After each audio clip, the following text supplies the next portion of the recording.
Ma'am, I'm going to need you to step away from the reception desk. This establishment has standards. The security guard's hand moved toward his radio. The woman in the tailored navy blazer froze mid-sentence. Around her, the marble lobby of the Morrison Grand downtown buzzed with evening energy. Business travelers glanced up from their phones. The concierge whispered something to the desk clerk. She had walked into this five-star hotel like she owned the place. In 9 minutes, she would prove that she actually did. But first, she would endure something no human being should ever experience.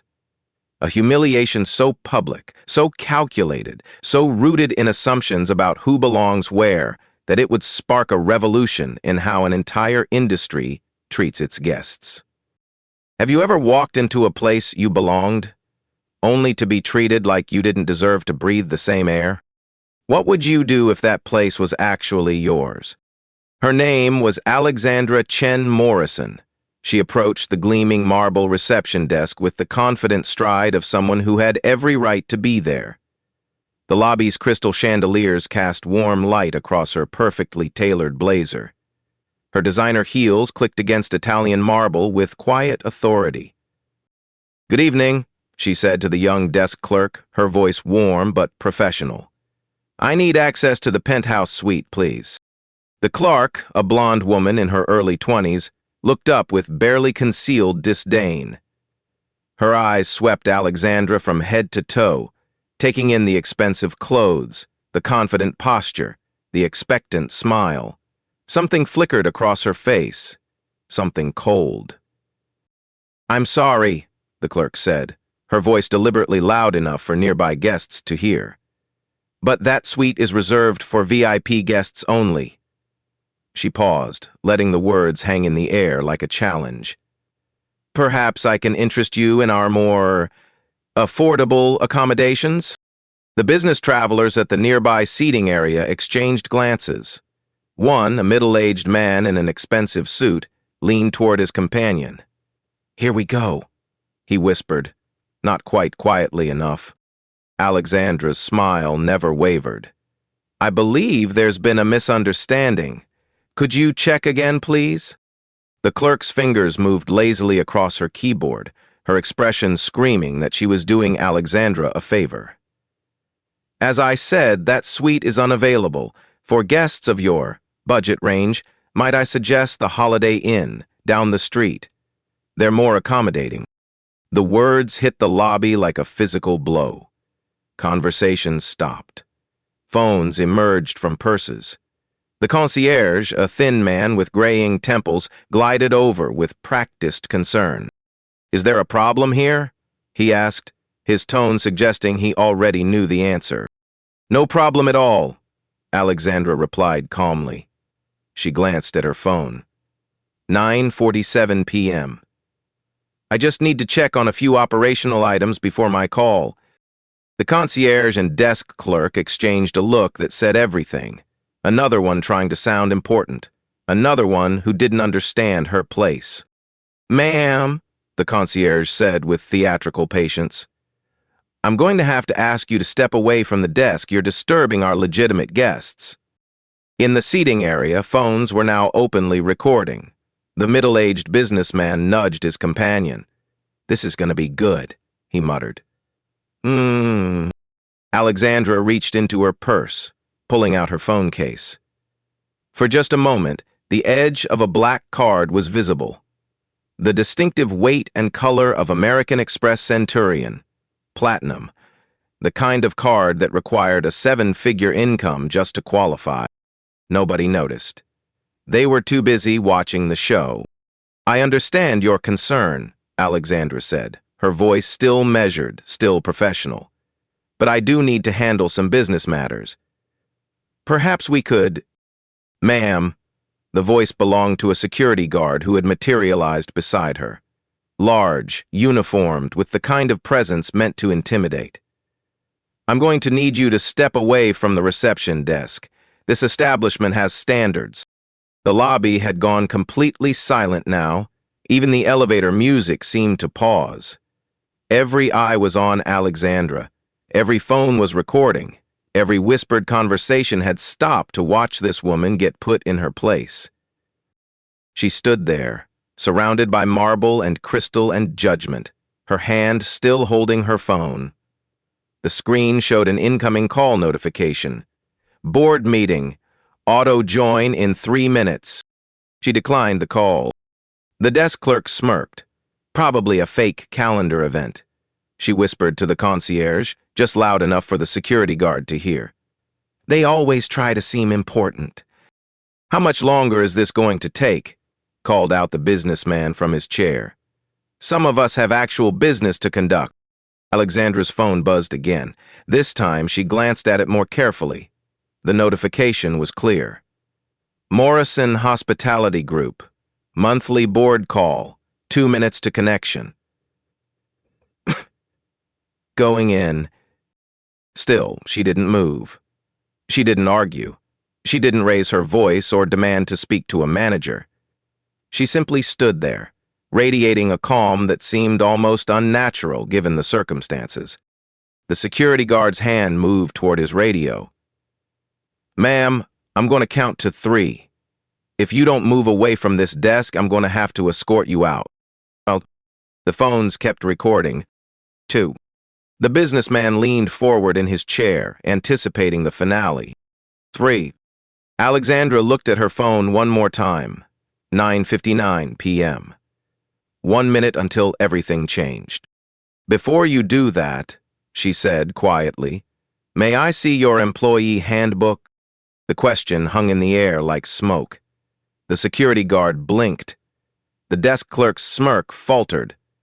The concierge tilted his head, confused. Your what? The guard asked.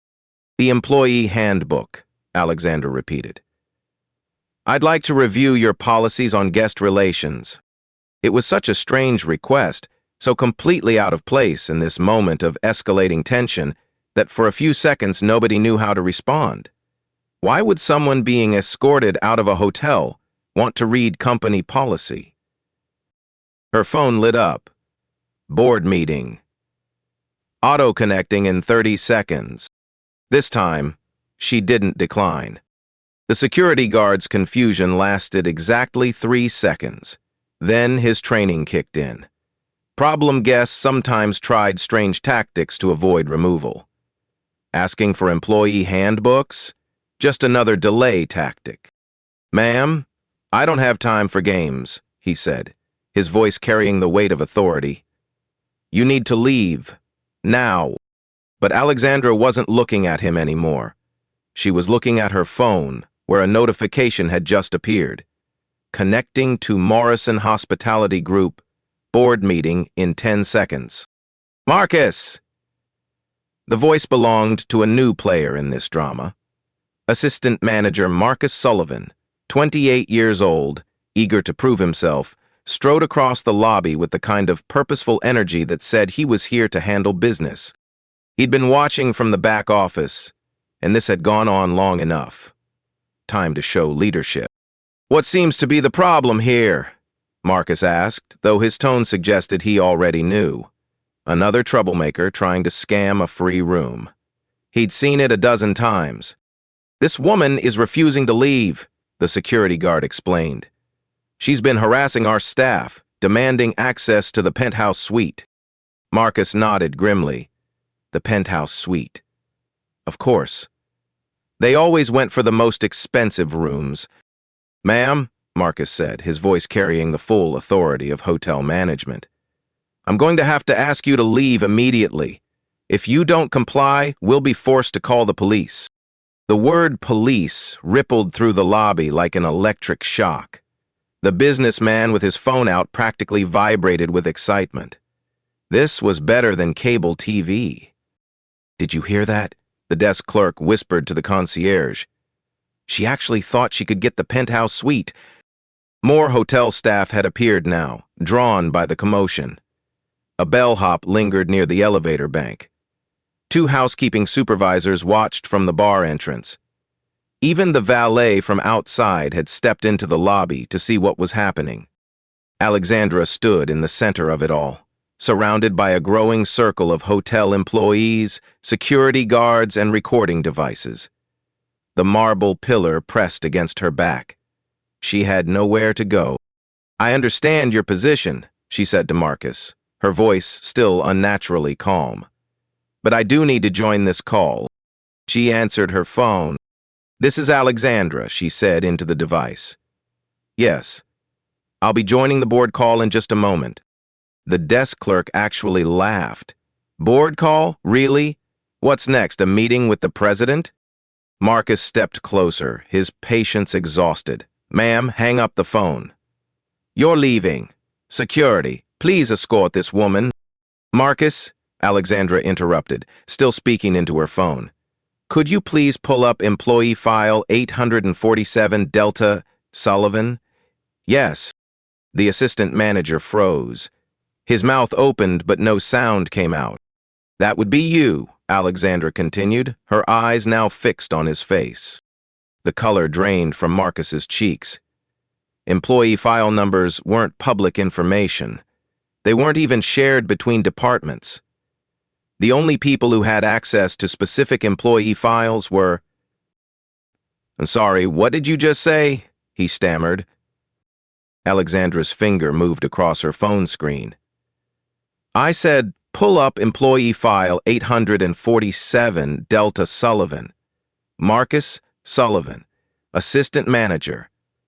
Hired March 15th, 2023. Previous disciplinary actions. 2 written warnings for inappropriate guest interactions." The lobby had gone completely silent. Even the ambient hotel sounds seemed to have stopped. The desk clerk's smirk vanished. The security guard's hand moved away from his radio. "How do you know?" Marcus began, but his voice trailed off.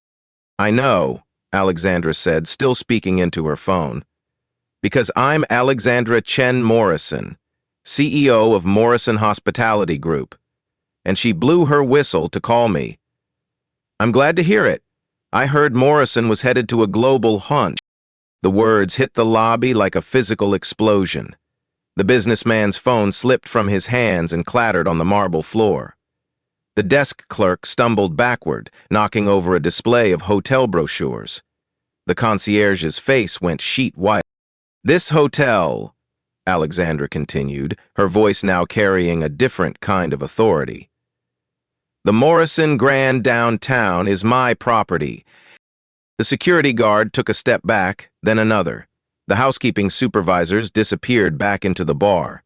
The bellhop suddenly found the elevator buttons fascinating. Marcus's mouth opened and closed like a fish gasping for air. I didn't..." "You didn't what, Marcus?" Alexandra asked, her voice still deadly calm. "You didn't realize that your CEO might occasionally visit her own properties? You didn't think that maybe, just maybe, you should treat every guest with basic human dignity?" She looked around the lobby, taking in the shocked faces, the recording phones, the staff members who were now trying to blend into the wallpaper. "I've been receiving complaints about discriminatory treatment at this location for 6 months, she continued. Customer satisfaction scores down 23%. Revenue declining. Pending lawsuits. The desk clerk had gone completely pale. "Ms. Chen Morrison, I'm so sorry. I didn't know." "You didn't know?" Alexandra's voice cut through the air like a blade. "You didn't know that black women can be successful business owners? You didn't know that someone who looks like me might actually belong in a 5-star hotel?" She turned to address the entire lobby, her voice carrying to every corner of the space. "Ladies and gentlemen, you've just witnessed exactly why the hospitality industry needs fundamental reform, not just here, but everywhere." Her phone buzzed with another notification. She glanced at it and smiled. A smile that somehow managed to be both warm and terrifying. "Legal department?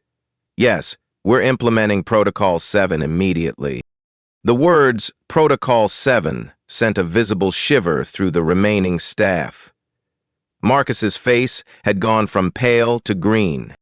"What's Protocol 7?" the desk clerk whispered. Alexandra looked at her, really looked at her, for the first time since this whole encounter began. "Protocol 7, she said quietly, is what happens when discrimination at a Morrison property is caught on camera, recorded by multiple witnesses, and documented in real time." She gestured to the phone still recording throughout the lobby. "It's what happens when a CEO personally witnesses her own staff humiliating guests based on their race." The silence in the lobby was deafening. Even the air conditioning seemed to have stopped. "And it's what happens," Alexandra continued, "when a company decides that enough is enough." Alexandra's phone remained pressed to her ear, but her eyes swept across the lobby with surgical precision. Every face, every expression, every phone still recording. She cataloged it all. "Board members," she said into the device, "I'm going to need you to witness something. I'm switching to video." She tapped her screen, then held the phone outward, panning across the scene. The marble lobby, the crystal chandeliers, the faces of her own employees staring back in horror.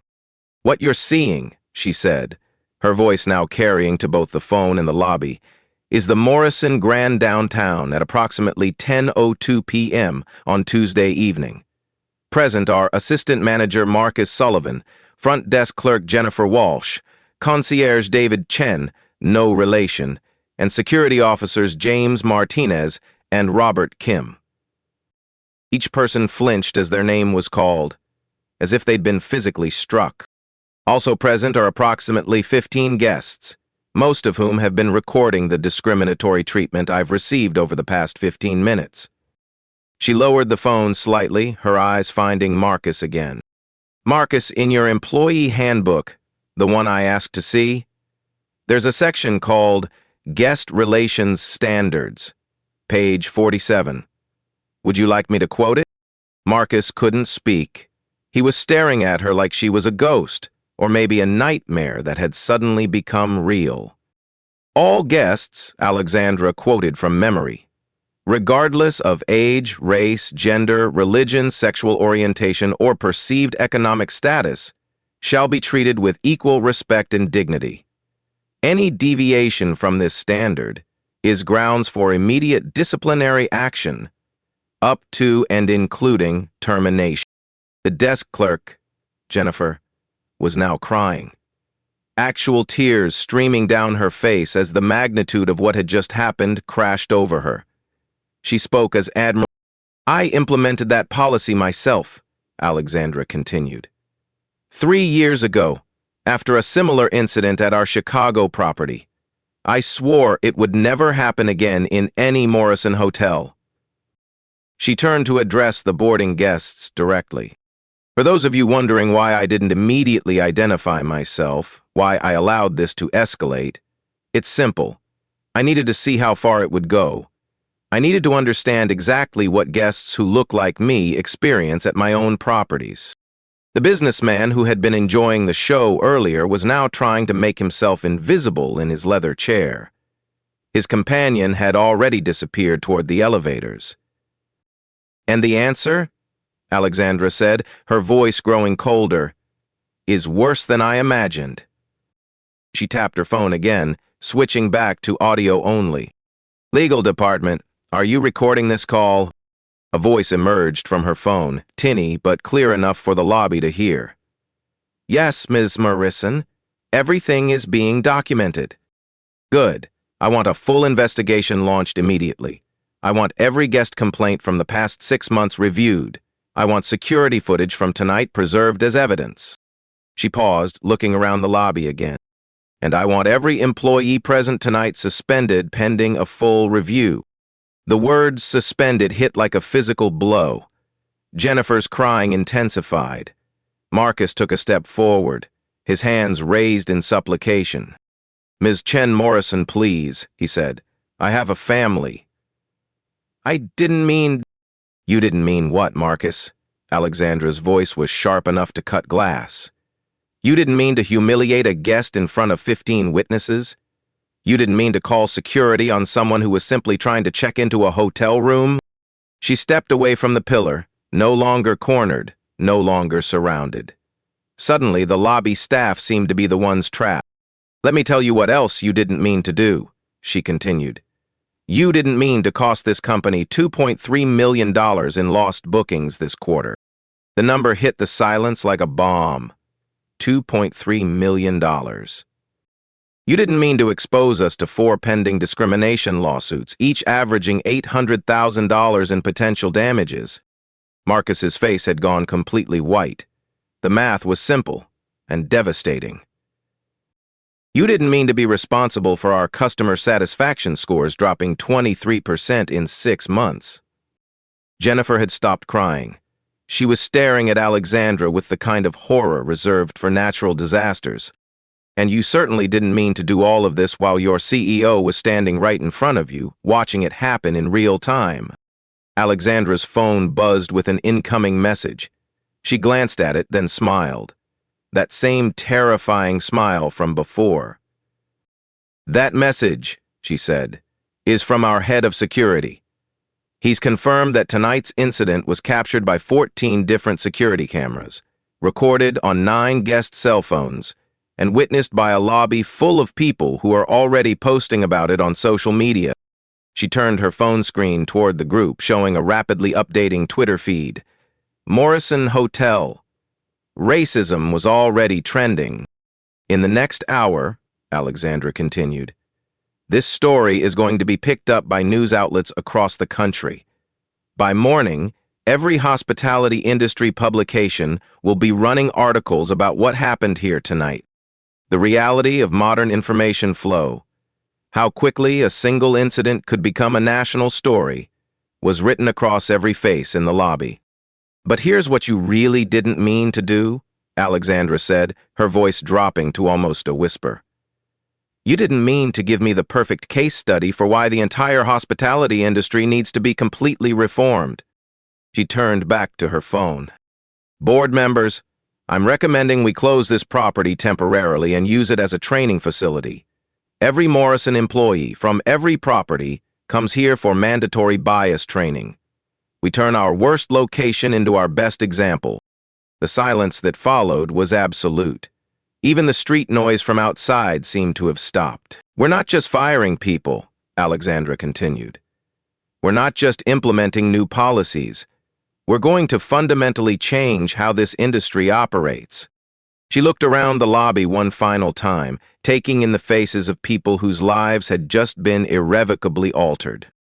"Because what happened here tonight," she said, "this can never happen again. Not here, not anywhere.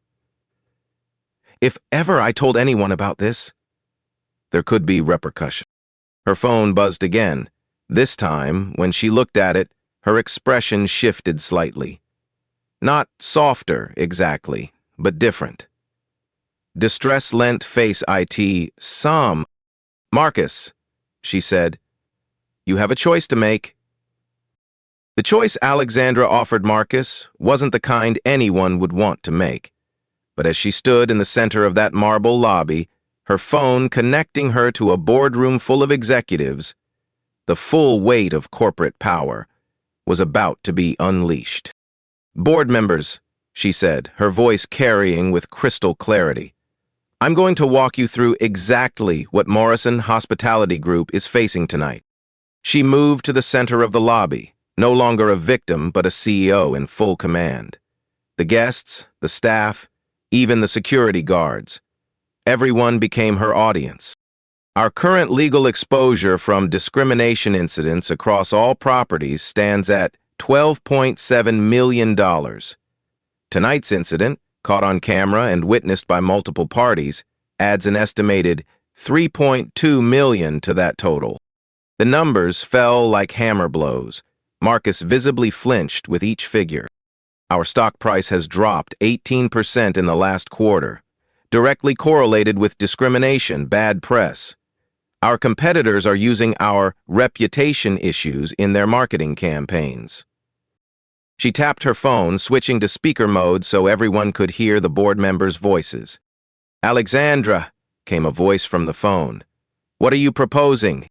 "Complete systematic overhaul," she replied without hesitation. "Starting tonight, starting here." She turned to face Marcus directly. Marcus Sullivan, assistant manager, 28 years old, hired March 15th, 2023. Annual salary, $62,000. Performance reviews, adequate but not exceptional. Marcus stood frozen as his entire professional life was laid bare in front of a lobby full of strangers. Tonight's incident represents your third documented case of discriminatory guest treatment. Company policy, Section 12.4, states that 3 incidents constitute grounds for immediate termination without severance. The words hit Marcus like physical blows. Jennifer, still crying behind the desk, looked like she might collapse. "However," Alexandra continued, "I'm not interested in just firing people. I'm interested in solving the problem." She gestured to the phone, still recording throughout the lobby. "Ladies and gentlemen, you're about to witness something that's never been tried in the hospitality industry. Real-time corporate accountability." Her phone buzzed. She glanced at it, then back at Marcus. "Marcus, you have 3 options. Option 1, immediate termination, forfeiture of all benefits, and a permanent flag in your employment record that will make finding another job in hospitality virtually impossible."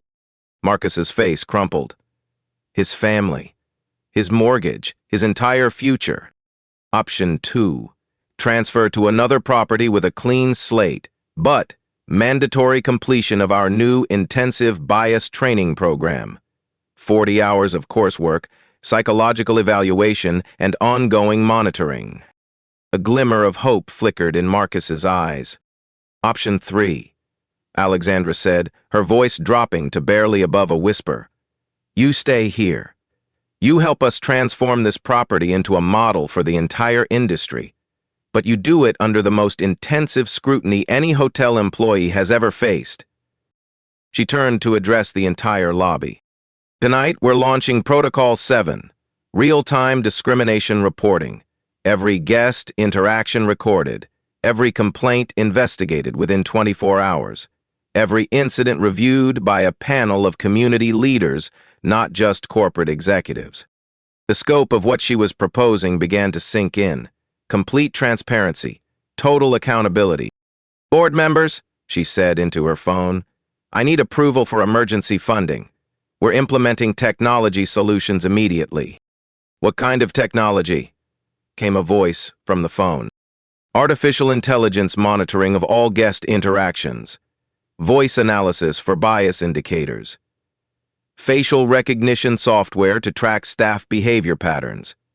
Guest feedback apps with direct escalation to executive level." She walked toward the front desk, where Jennifer was still standing in shocked silence. "Jennifer Walsh," Alexandra said, her voice gentler now, but no less authoritative. "Front desk clerk, 22 years old, college student. Working here to pay for your education in hospitality management." Jennifer's eyes widened. How did she know about college? "Tonight. You made assumptions about a guest based on her appearance. You spoke to her with condescension and disrespect.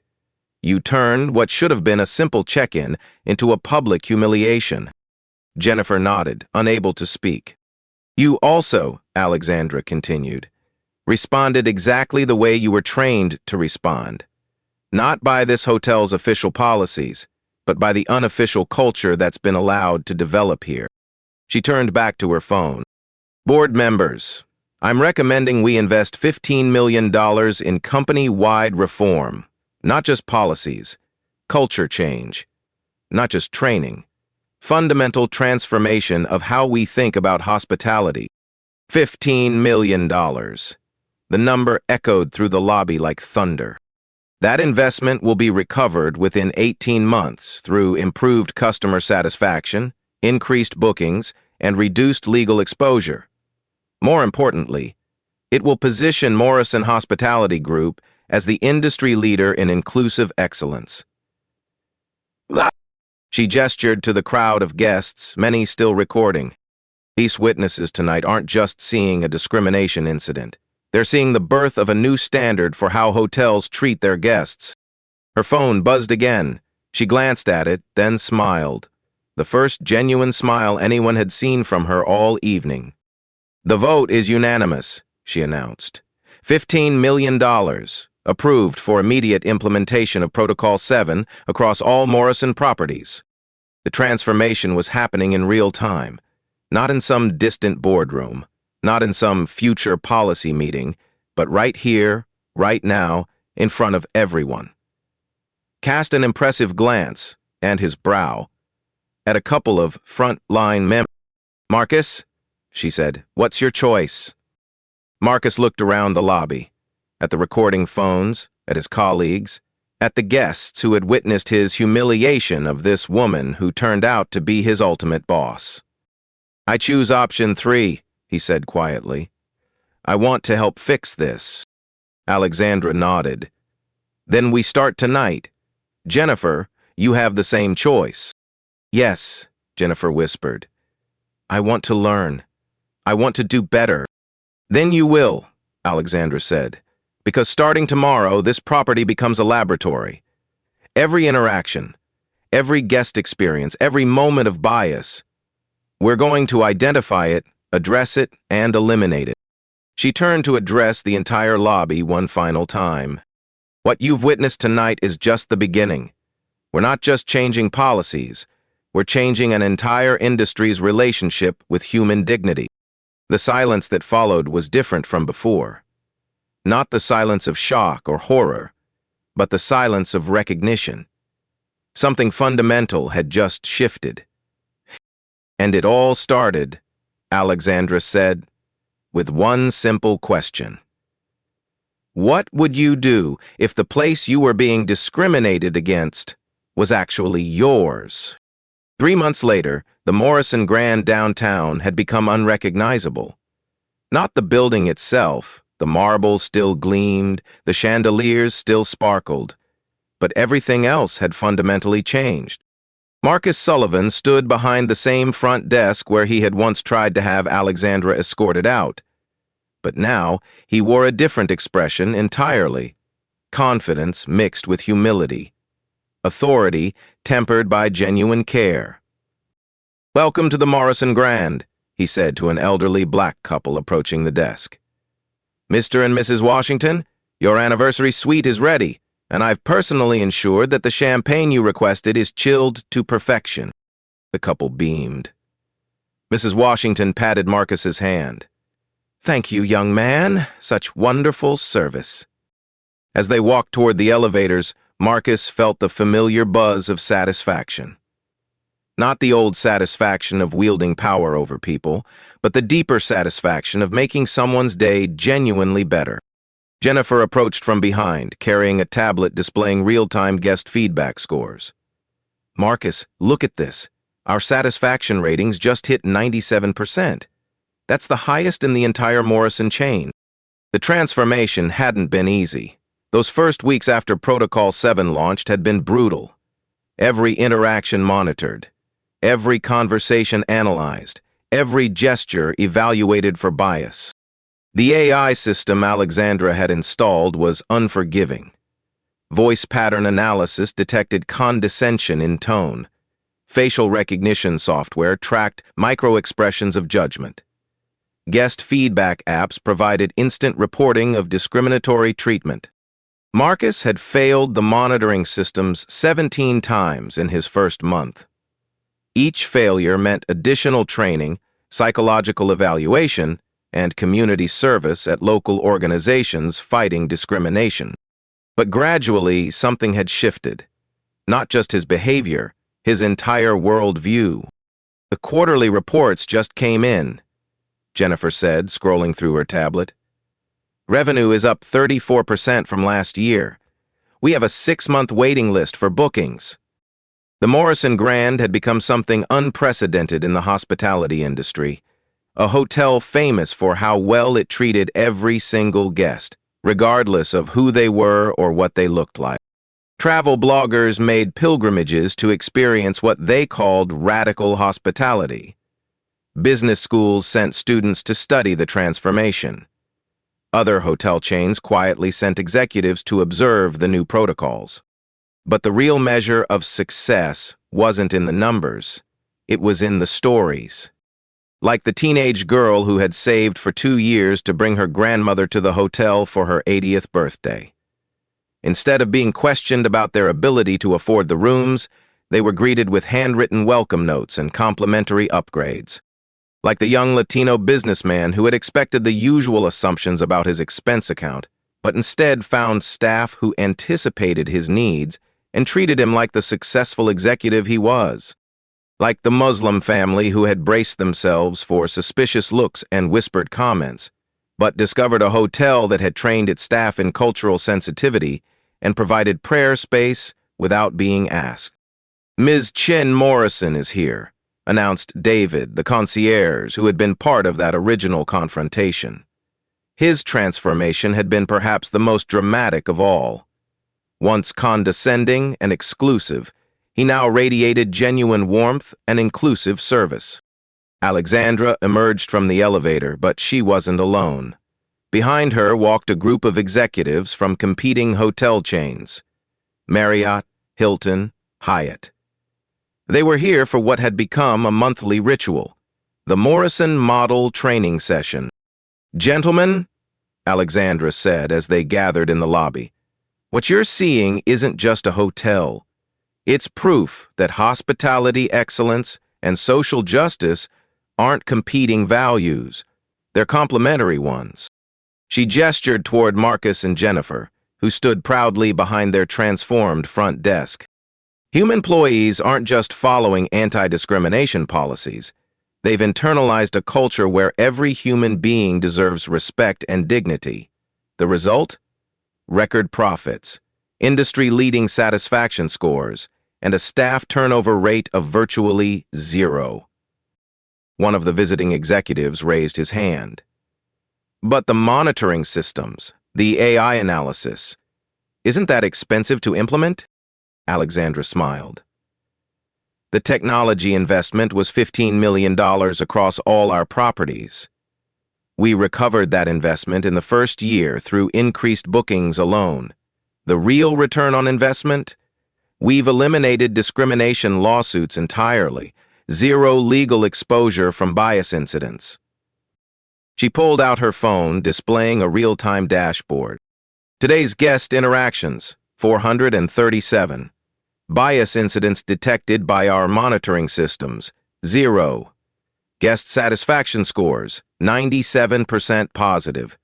Revenue per available room, up 42% from last year." The numbers were staggering, but Alexandra knew they told only part of the story. "The Morrison model has been adopted by 6 other hotel chains in the past 3 months," she continued. "We're consulting with airlines, restaurants, and retail chains. What started as a response to one discriminatory incident has become a blueprint for transforming entire industries." Marcus stepped forward, something he never would have dared to do in the old days.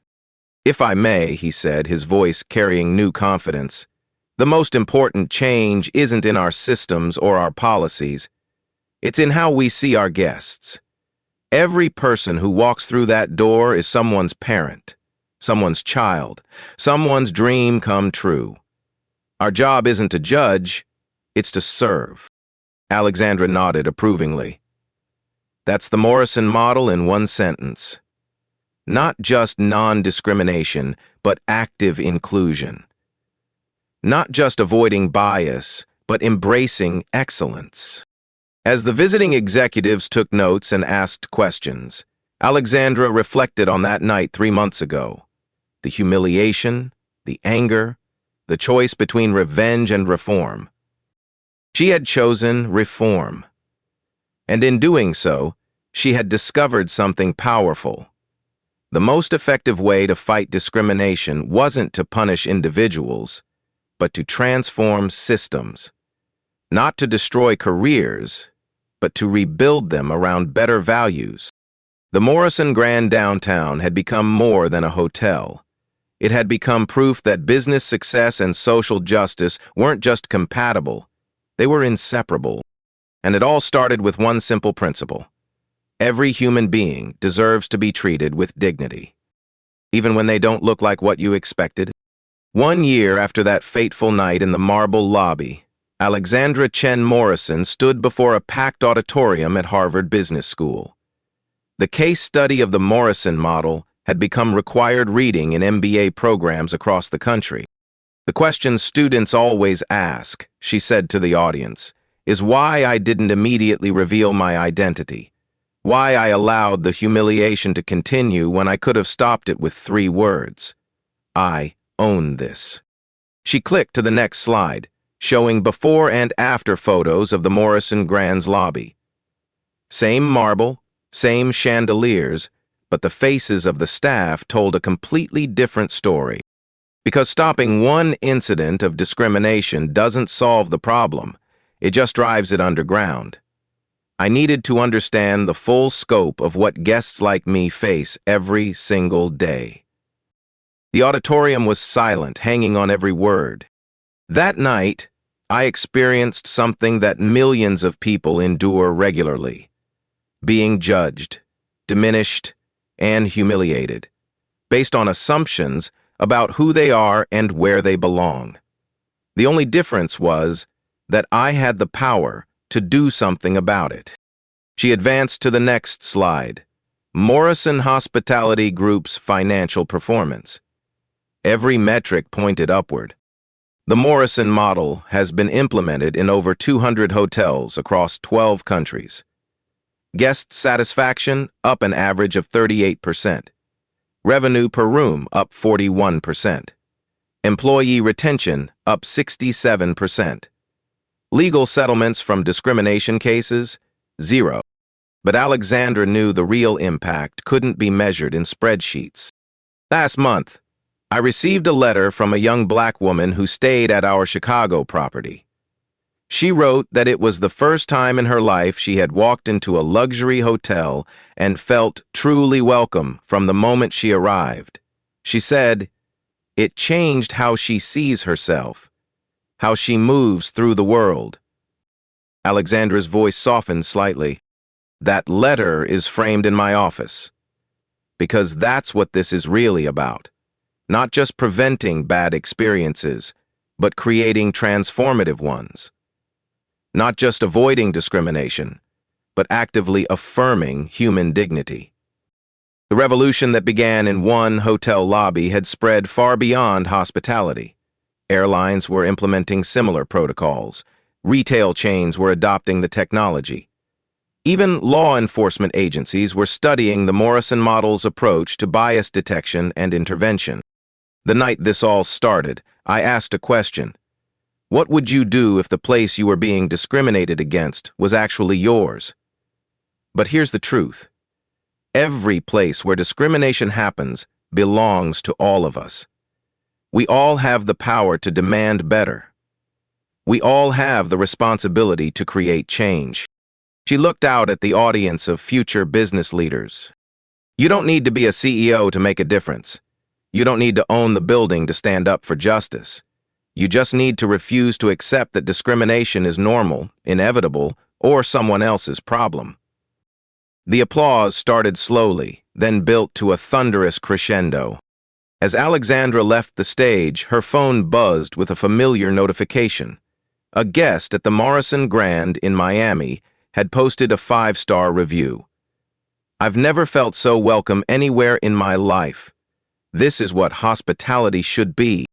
She smiled, remembering Marcus and Jennifer, and all the others who had chosen transformation over termination, growth over grudges. The revolution wasn't over. It was just beginning. But it started with one simple truth. Every human being deserves to be treated with dignity, and when we fail to do that, we all lose, not just morally, but financially, socially, and spiritually. The choice, as always, was ours to make. Your turn to make a difference. Have you witnessed discrimination that made your blood boil? Have you seen businesses get inclusion right in ways that restored your faith in humanity? Share your story in the comments below because every story matters, every voice counts, and every experience helps us build a better world. Hit that subscribe button and ring the notification bell because we're featuring more stories of people who refuse to accept injustice and chose to create change instead. And share this video with someone who needs to hear that their dignity matters, their experiences are valid, and their power to create change is real. Because when we shine light on discrimination, it can't hide in the shadows anymore.